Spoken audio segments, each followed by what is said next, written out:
I spent hundreds on gifts for my nieces and nephews, but their mom told me I was embarrassing for not spending more. So I made the decision to ruin their lives forever. They're now begging me to stop. Ever since I was little, my parents beat it into me that when I grew up I needed to provide for them. And so, my dream of making more money was always accompanied by the thought of me showering my family with gifts and love. I studied hard in school. I paid over 50% of rent as a teenager, yet I never got as much as a genuine thank you from my parents. Deep down, I think I knew something was wrong, but I craved their approval so bad I just pushed it to the back of my mind. Fast forward to now. I'm 28, and when last Thanksgiving came around, I was actually feeling really good. For the first time in a few years, I was able to purchase gifts for everyone. My parents, my sister Emma, her husband Joe, and their 3 kids. I even got extra of everything so the kids wouldn't fight over who gets what, plus some more in case anyone brought unexpected plus ones. I convinced myself that this was how everything needed to feel. But then came the bomb drop. I showed up at my parents' house with presents loaded in my car, and when I knocked, my mom answered the door. I expected some sort of hug, or even just a simple, hello, would have been nice. But instead, she hit me with, we think it's better if you don't join us this year. I swear I thought she was pranking me, and I even started to chuckle. But then Emma hollered from the living room, this isn't a gathering for cheapskates. You've become a real drag lately. I just stood there dumbfounded. My dad was hovering in the background, not saying a word. Mom looked like she wanted the floor to swallow her whole. And Emma? She looked downright pleased with herself. I just stared at her blankly, while my body went through the full range of emotion. Confusion, rage, humiliation, everything. But I just nodded slowly and said, all right, if that's how everyone feels, before turning around and going to sit in my car alone, surrounded by a pile of unwanted gifts. They called me a cheapskate?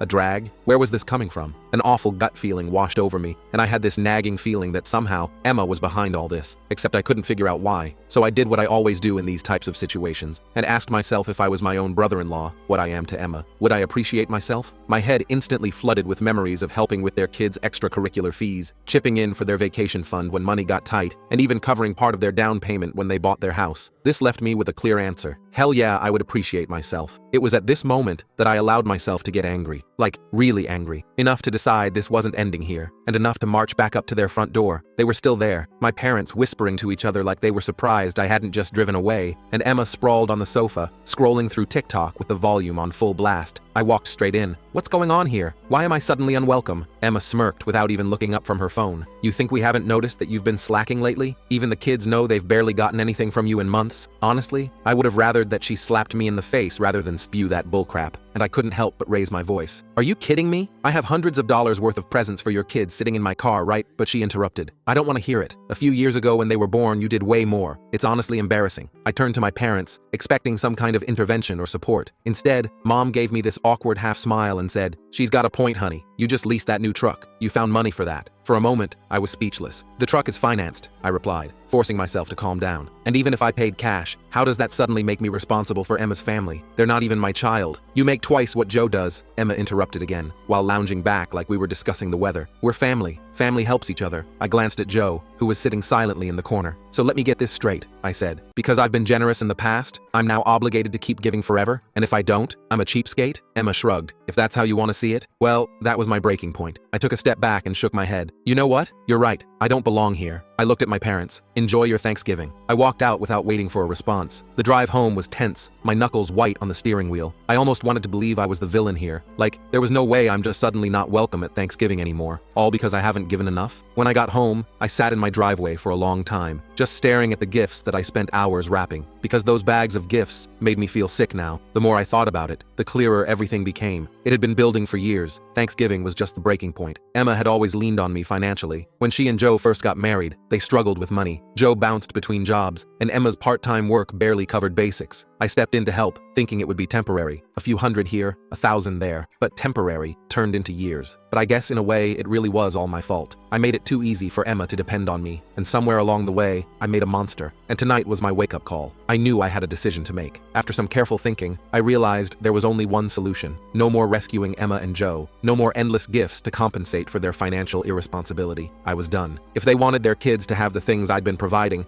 they could figure it out themselves. It wasn't easy. Cutting off my sister meant potentially damaging my relationship with her children, and possibly my parents. But I couldn't continue being treated like an ATM instead of a brother and uncle. I didn't reach out to anyone, and no one contacted me either. I thought maybe they got the message, but I should have known Emma wouldn't let it go that easily. The silence stretched through Christmas and New Year's. No calls, no texts, Nothing. For the first time in forever, I spent the holidays completely alone. It wasn't that I expected them to reach out, but it felt strange when the ball dropped at midnight and my phone remained silent. I won't lie, I thought about calling several times, but whenever I picked up my phone, I remembered Emma's smug face and her words, gathering for cheapskates. I'd been their safety net for years, and they had the nerve to treat me like I was disposable? No thanks. By mid-January, things started shifting. Joe had always been the quiet type who avoided confrontation, but one evening, I got a text from him out of nowhere. Just wanted to say I'm sorry about Thanksgiving. I don't agree with what happened. Emma won't listen to me, but I thought you should know. I stared at my phone for a long time, unsure how to respond. Part of me appreciated knowing someone in the family recognized the injustice, but Joe had sat there silently that night, and his apology now felt insufficient. I finally replied, "Thanks for saying that, Joe, but this isn't something I can just brush off." He didn't push it further, which was fine by me. Then, in early February, Emma showed up at my apartment unannounced. I was in the middle of a video call when I heard aggressive knocking. I tried ignoring it at first, but it just kept going. When I finally answered, there stood Emma, looking frazzled and irritated. "We need to talk," she said, pushing past me before I could object. I crossed my arms. "What's this about?" She didn't waste time. "You need to stop this childish behavior and start helping out again." I laughed in disbelief. "Helping out? You mean financing your life? I told you I'm done with that." She glared at me. "You're the one with money to spare. Do you know how hard it's been for us since you decided to throw this tantrum? The kids barely have what they need. Joe's struggling to keep everything together, but we can't manage without your help." I couldn't believe what I was hearing. "Are you listening to yourself? You're a grown woman, Emma. You have a husband and children. If you need more money, find better jobs. It's not my responsibility to solve your problems. You've always helped before," she snapped. "Why are you being so stingy now?" "Stingy?" I echoed. "You want to talk about stingy? Let's talk about how you lied to our parents about me, turned them against me, and then banned me from Thanksgiving because I supposedly wasn't generous enough with your kids. And now you're here asking for more? That takes some serious nerve." She started to interrupt, but I held up my hand. "We're done here. I'm not giving you another penny, and I don't want to hear from you again until you learn how to act like an adult." She stood fuming for a moment before finally storming out. After Emma left, I thought that would be the end of it for a while. She'd sulk, maybe complain to our parents, but eventually realize I wasn't backing down. I was wrong. 2 days later, I got a call from an unknown number. I don't usually answer those, but something told me I should. "Hello? Is this Alex?" a woman asked. "Yes. Who's calling?" "This is Patricia Wilson. I'm an attorney. I represent a client who's raised concerns about certain financial matters involving your family. Do you have a moment to discuss this?" I froze. "An attorney? What financial matters?" "I can't go into specifics over the phone," she continued professionally, "but it involves financial contributions you've made to your sister Emma and her family, particularly the use of those contributions. Would you be willing to meet at my office?" My mind raced with possibilities. Had Emma taken out loans in my name? Was she using my information for something illegal? Or was this just another desperate attempt to guilt me into giving her money again? "Who's your client?" I asked cautiously. There was a brief pause. "I'm afraid I can't disclose that right now, but I assure you, you're not being sued. This is more of an informational meeting." Against my better judgment, I agreed to meet. Curiosity got the better of me, and I couldn't shake the feeling that there was more happening than just Emma being entitled. When I walked into Patricia Wilson's office the next day, she dropped a bombshell almost immediately. "My client is Joe," she said, sliding a folder across her desk. I blinked in surprise. "Joe? Why would he need a lawyer?" Patricia watched me carefully. "He believes Emma has been misusing the money you've given them over the years. He has evidence suggesting she's been hiding funds from both of you." My stomach dropped. "Hiding money? What do you mean?" She opened the folder, revealing bank statements, receipts, and screenshots of text messages. "Joe suspects Emma has been diverting your financial contributions into a separate account. Based on these records, she appears to be using the money for online shopping sprees and secret spa weekends, rather than family expenses." I stared at the documents in shock. "You're telling me all those times I helped with bills and the kids' needs, that money never went to them?" Patricia nodded grimly. "That seems to be the case. Joe discovered this recently, and came to me because he wasn't sure what to do. He was hesitant to involve you initially, but given recent events, he felt you deserved to know." I couldn't believe what I was hearing. Emma had been playing me all along, taking money I thought was helping her family and blowing it on herself. I felt angry, betrayed, and completely stupid for not seeing it sooner. "Does Joe have solid proof?" I asked tensely. Patricia nodded and pushed the folder closer. "See for yourself." I flipped through the documents, finding transfers from my account to their joint account that matched times I'd helped with emergencies. Then there were withdrawals to a separate account in Emma's name alone. Transactions from that account showed expensive online shopping, spa retreats, and even a weekend getaway with someone named Jen that Joe apparently knew nothing about. "Unbelievable," I muttered, shaking my head. "And Joe just found out?" "He only discovered the separate account recently," Patricia explained. "He had suspicions for some time,